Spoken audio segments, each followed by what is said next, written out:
और आइए सीधे आपको हिमाचल प्रदेश लिए चलते हैं, जहां पर मुख्यमंत्री योगी आदित्यनाथ कुल्लू की जनता को संबोधित कर रहे हैं। आस्था को सुदृढ़ बनाए रखते हुए देश की सीमा के लिए यहां के वीर योद्धाओं का जो योगदान है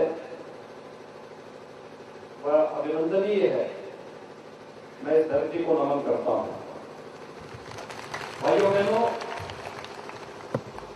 मैं उत्तर प्रदेश से आता हूं। मर्यादा पुरुषोत्तम भगवान श्री राम की पावन धरा है।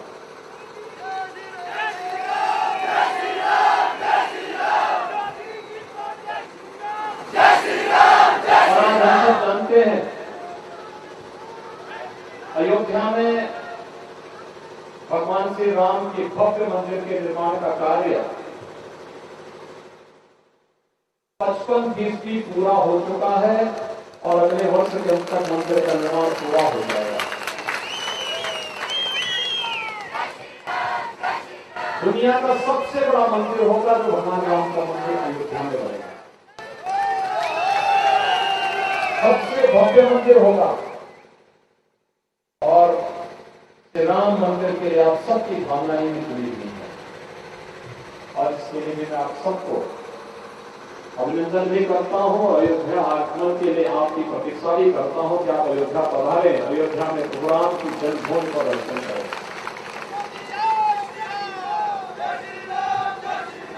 भाइयों बहनों, हिमाचल प्रदेश आज विकास की एक नई ऊंचाइयों को प्राप्त कर रहा है।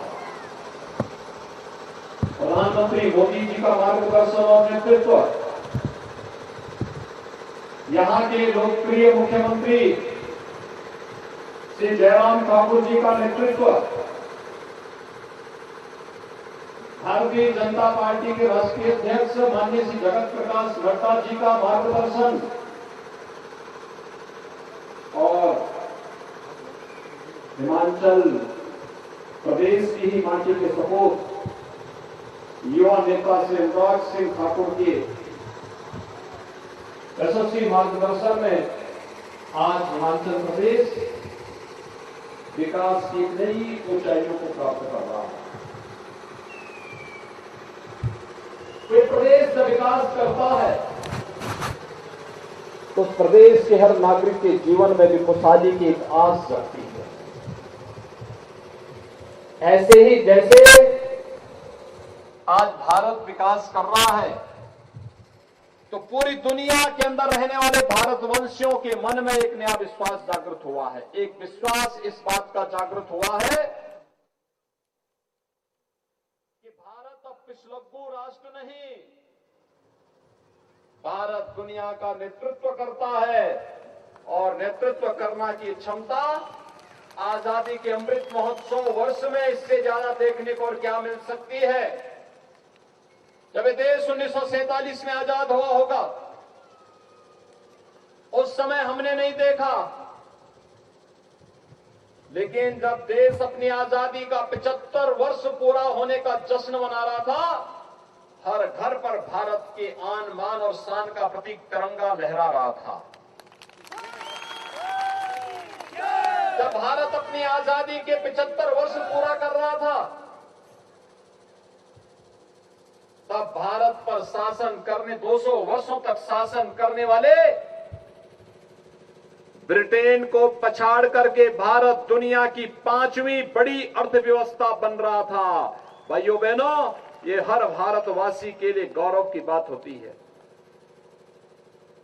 आज दुनिया की कोई समस्या नहीं जिसका समाधान भारत के बगैर हो जाए। एक और वैश्विक मंच पर बढ़ती हुई भारत की प्रतिष्ठा और भारत की ताकत, दूसरी तरफ भारत की सुदृढ़ होती हुई सीमा। आज कोई दुश्मन भारत की तरफ टेढ़ी नजरों से नहीं देख सकता। उसे मालूम है कि अगर वो भारत की तरफ टेढ़ी नजरों से देखेगा तो उसका काम तमाम होना ही होना है। क्योंकि आज भारत के रणबांकुरे सर्जिकल स्ट्राइक और एयर स्ट्राइक करने में भी अब कोई भूल नहीं करते, किसी चूक नहीं करते और कोई देर भी नहीं करते। भाइयों बहनों, ये भारत की ताकत है। भारत के अंदर आतंकवाद की जन्नी कश्मीर की धारा 370 प्रधानमंत्री मोदी जी के नेतृत्व में सदैव के लिए समाप्त हो जाता है। अब आने के लोग चाहें तो जम्मू कश्मीर में जाकर के अपने लिए जमीन खरीद सकते हैं, कोई रोक टोक नहीं, क्योंकि जो अधिकार जम्मू कश्मीर के नागरिकों को जम्मू कश्मीर के अंदर होगा, वही अधिकार हिमाचल के नागरिकों को भी वहां पर प्राप्त होगा, क्योंकि वह भारत का हिस्सा है। एक भारत श्रेष्ठ भारत की ही परिकल्पना है। और भाइयों बहनों, एक और वैश्विक मंच पर प्रतिष्ठा, भारत की सुरक्षित होती हुई सीमाएं, आंतरिक रूप से सुरक्षित भारत, इंफ्रास्ट्रक्चर डेवलपमेंट के नित नए कार्य और कोरोना महामारी के दौरान भी अपने देश की जनता की हिफाजत कैसे करनी है। फ्री में टेस्ट, फ्री में उपचार, फ्री में वैक्सीन और भाइयों बहनों, हर गरीब को फ्री में राशन की सुविधा भी केवल भारत के अंदर मिली है प्रधानमंत्री मोदी जी के नेतृत्व में। ये डबल इंजन सरकार की ताकत है। दोनों सरकारें मिलकर के जब कार्य की तो परिणाम सामने आया। मैं पूछना चाहता हूं आपसे, क्या कांग्रेस की सरकार होती तो क्या ये फ्री में राशन की सुविधा का लाभ कोरोना कालखंड में मिल पाता? फ्री में वैक्सीन मिल पाता? फ्री में उपचार का लाभ मिल पाता? कांग्रेस होती तो क्या कश्मीर से धारा 370 समाप्त होती? और कांग्रेस होती तो क्या अयोध्या में भगवान राम का मंदिर बन पाता? भाइयों बहनों, जब कांग्रेस कुछ भी नहीं कर सकती है तो उसको वोट देके हम अपना वोट खराब क्यों करना चाहते हैं?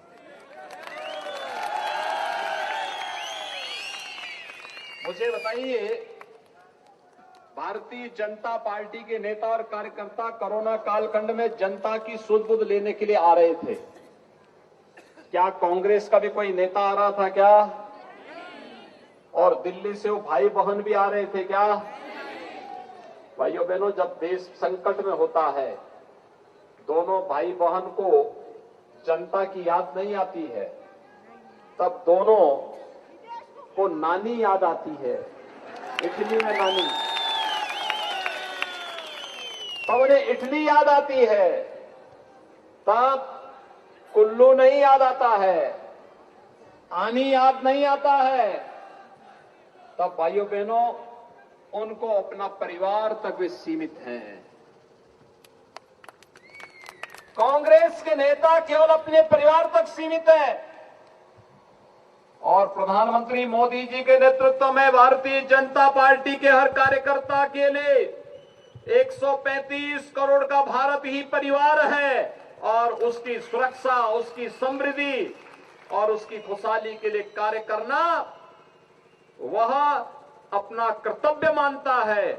और इस कर्तव्य का निर्वहन करने के लिए ही श्री लोकेंद्र कुमार को भारतीय जनता पार्टी ने अपना प्रत्याशी बना करके इस आनी विधानसभा क्षेत्र से आपके बीच में भेजा है।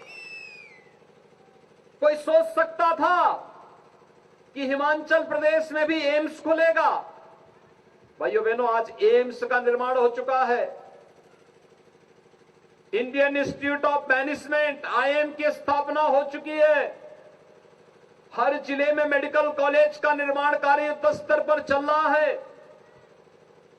बड़े डैम बन रहे हैं, हाइड्रो पावर का कार्य भी यहां तेजी के साथ चल रहा है। उद्योग लग रहे हैं और यही नहीं, हर गरीब को 5 लाख रुपए की स्वास्थ्य बीमा का कवर आयुष्मान भारत और हिम केयर के नाम पर भारतीय जनता पार्टी की डबल इंजन सरकार ने दिया है। वृद्धजनों को वृद्धावस्था पेंशन और उसकी सीमा को 80 से घटा करके 60 साल करने का काम भी डबल इंजन सरकार ने किया है। भाइयों बहनों, ये डबल इंजन की सरकार है, जहां पर बिना भेदभाव के युवाओं के लिए, अन्नदाता किसानों के लिए, बहन और बेटियों के लिए, व्यापारियों के लिए और समाज के प्रत्येक तबके के लिए शासन की योजनाएं बिना भेदभाव के तैयार हैं। डबल इंजन की सरकार का ही एक कमाल है और इसलिए भाइयों बहनों, आप सबसे अपील करने के लिए मैं आया हूं। मैं तो आपका अभिनंदन करूंगा कि भारत के इतने दुर्गम क्षेत्र में रह करके प्रकृति की चुनौतियों को झेलते हुए भी आप लोग लोकतंत्र के इस उत्साह में सहभागी बने हैं। आप सबका मैं हृदय से अभिनंदन करता हूं और आप सबसे अपील करता हूं कि भाइयों बहनों, भारतीय जनता पार्टी ने से लोकेंद्र कुमार को, जो सचमुच एक फक्कड़ कार्यकर्ता है, जिसको केवल समाज सेवा के लिए ही जिसने अपने आप को समर्पित किया है, उसे अपना प्रत्याशी बनाया है और इसीलिए आप सबसे अपील करने के लिए आया हूं। डबल इंजन की सरकार बननी चाहिए ना? बननी चाहिए। पूरे हिमाचल में लहर है। मैं अब तक 11 सभा हिमाचल प्रदेश में कर चुका हूं और मैं कह सकता हूं, हर एक जनपद में मैं लगभग गया हूं और मैं कह सकता हूं कि हिमाचल प्रदेश में जो लहर, उसको देखते हुए भारतीय जनता पार्टी की डबल इंजन सरकार के लिए जनता के मन में पार उत्साह है। इस उत्साह को वोट में बदलना है। आप तैयार हैं? 12 नवंबर को जब मतदान होंगे तो आपका चुनाव, कमल चुनाव चिन्ह के लिए आप सब तैयार होंगे? भाइयों बहनों, चुनाव के दौरान एक कठिनाई होती है। हर व्यक्ति की अपेक्षा होती है कि प्रत्याशी हमारे घर में आए। चुनाव का पीरियड मात्र 14 दिन का होता है।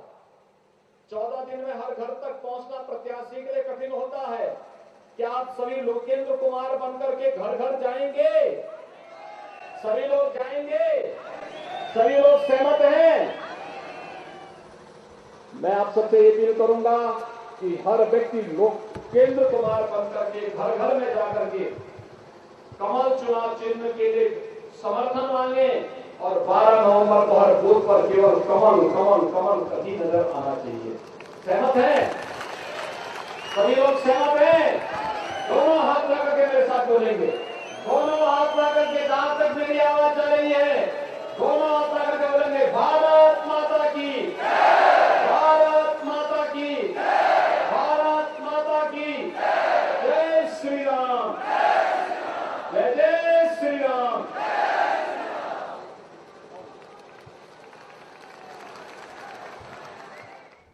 तो हिमाचल के कुल्लू में जनसभा को संबोधित करते हुए सीएम योगी आदित्यनाथ ने तमाम बातों का जिक्र किया, यूपी सरकार की उपलब्धियों का भी जिक्र किया और साथ ही साथ ये बताया कि हिमाचल के लिए भारतीय जनता पार्टी की सरकार क्यों जरूरी है। कांग्रेस पार्टी को उन्होंने निशाने पर लिया। तो ताबड़तोड़ सीएम योगी आदित्यनाथ हिमाचल में चुनाव प्रचार कर रहे हैं। कल भी उन्होंने तमाम रैलियों को संबोधित किया था और आज हिमाचल के कुल्लू में जनसभा को संबोधित किया। सीधे तौर पर कांग्रेस पार्टी को निशाने पर लिया, क्योंकि कांग्रेस अपने आप को बीजेपी के मुकाबले इस बार मजबूत बता रही हिमाचल में। ऐसे में सीएम योगी आदित्यनाथ ये बता रहे हैं कि एक बार फिर से हिमाचल में बीजेपी की सरकार क्यों जरूरी है और जब जब कांग्रेस की